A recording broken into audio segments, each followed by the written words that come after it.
Assalamualaikum warahmatullahi wabarakatuh. Perkenalkan, nama saya Suci Ramadanti. Di sini saya akan menjelaskan tentang Black Box Single Selection Equivalence Class. Black Box Testing, pengujian Black Box berfokus pada pengujian persyaratan fungsionalitas perangkat lunak untuk mendapatkan serangkaian kondisi input yang sesuai dengan persyaratan fungsionalitas suatu program.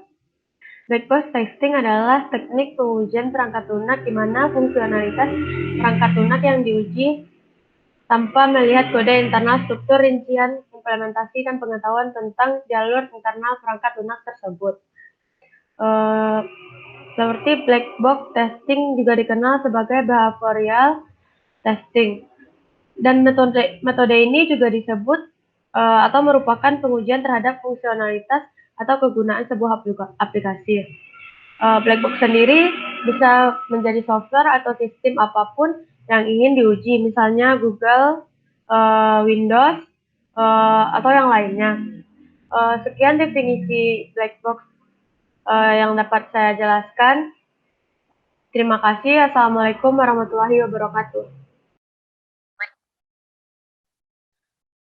Assalamualaikum warahmatullahi wabarakatuh. Saya Muhammad Iqbal Romji Al-Farisi dengan NIM 7708172129.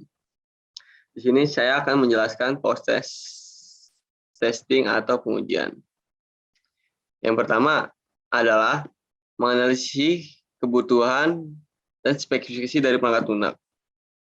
Yang kedua adalah pemilihan jenis input yang memungkinkan menganalisis output benar serta jenis input yang memungkinkan output salah pada perangkat lunak yang sedang diuji. Dan yang ketiga adalah menentukan output untuk suatu jenis input. Dan yang keempat adalah pengujian yang dilakukan dengan input-input yang telah benar-benar diseleksi. Dan yang kelima adalah melakukan pengujian. Dan yang keenam adalah pembandingan output yang dihasilkan dengan output yang diharapkan. Dan yang ketujuh adalah menentukan fungsionalitas yang seharusnya ada pada perangkat lunak yang sedang diuji. Terima kasih. Sekian dan terima kasih. Assalamualaikum warahmatullahi wabarakatuh. Semangat pagi untuk semuanya. Perkenalkan, nama saya Dandi Chandra Pratama. Pada kesempatan kali ini saya ingin mempresentasikan tentang materi Single Selection Equivalent Class. Apa itu Single Selection Equivalent Class Testing? Digunakan untuk apa pengujian ini?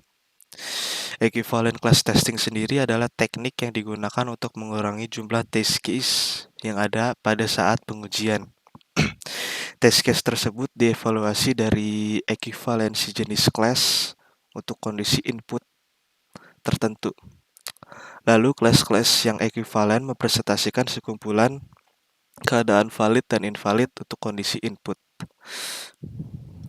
Nah, sedangkan single selection itu apa sih? Nah, single selection itu merupakan teknik ekivalen yang digunakan untuk menyeleksi jumlah kasus dan memilih suatu kelas yang valid. Sedangkan equivalent class testing yang saya sebutkan tadi itu hanya mempresentasikan keadaan invalid dan valid. Terdapat dua kelas di equivalensi class testing yang saya sebutkan tadi. Nah, sedangkan single selection ini hanya memilih satu kelas yang valid saja. Nah, sebagai contoh kasusnya mengenai sebuah modul untuk sistem HRD untuk menerima pegawai baru berdasarkan usia dengan aturan sebagai berikut. Untuk usia 0 sampai 16 tahun itu tidak diterima, 6 sampai 18 tahun diterima tetapi hanya part-time, 18 sampai 55 diterima dan menjadi pegawai tetap, dan 55 sampai 99 itu tidak diterima.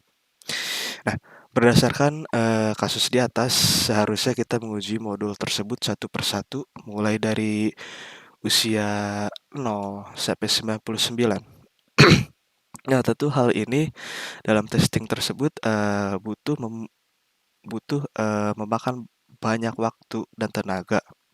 Nah, untuk itu untuk mempersingkat atau mempermudah dalam kasus uji ini digunakanlah single selection equivalent class testing, yang dimana data tersebut dibagi menjadi kelompok yang menghasilkan output yang ekuivalen. Nah,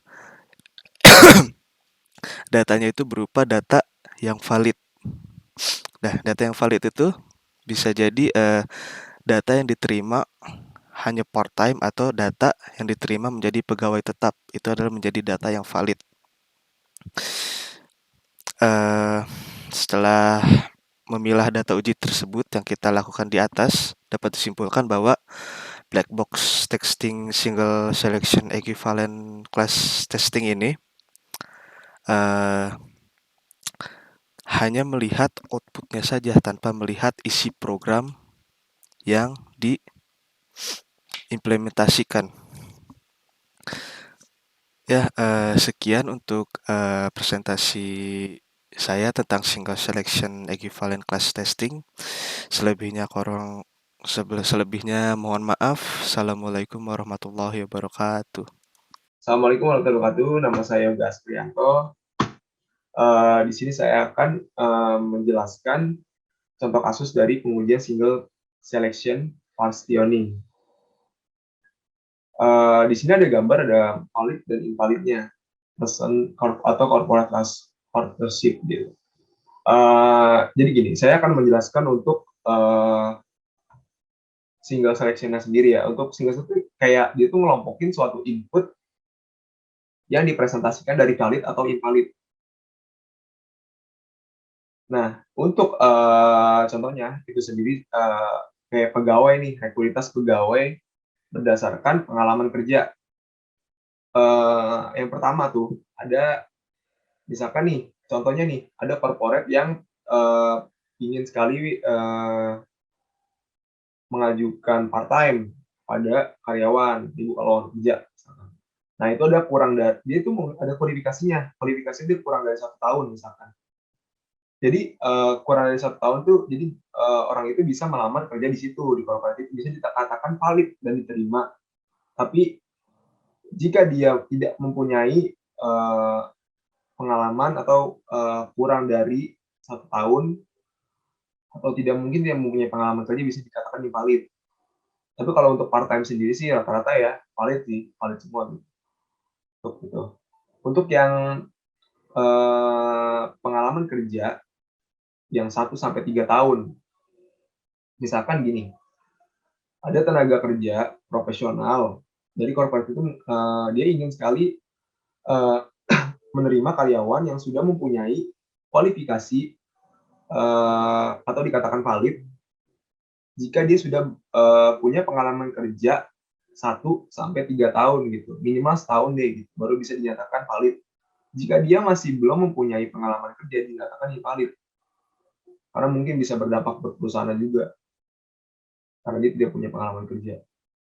Pertama, ya, itu yang kedua. Yang ketiga, itu dari kalau misalkan dia ingin mengajukan, si karyawan ini ingin mengajukan menjadi pegawai tetap, misalkan ada buka lowongan dari korporat sendiri gitu.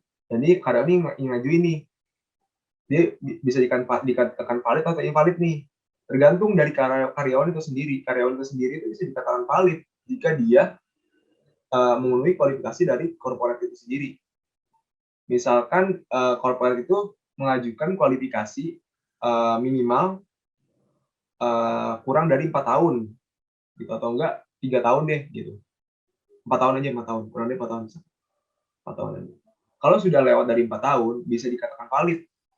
Kenapa dikatakan valid? Itu karena dia tuh sudah memenuhi kualifikasi kerja di situ. Jadi dia bisa dikatakan pegawai tetap atau dinyatakan pegawai tetap oleh korporat itu sendiri gitu.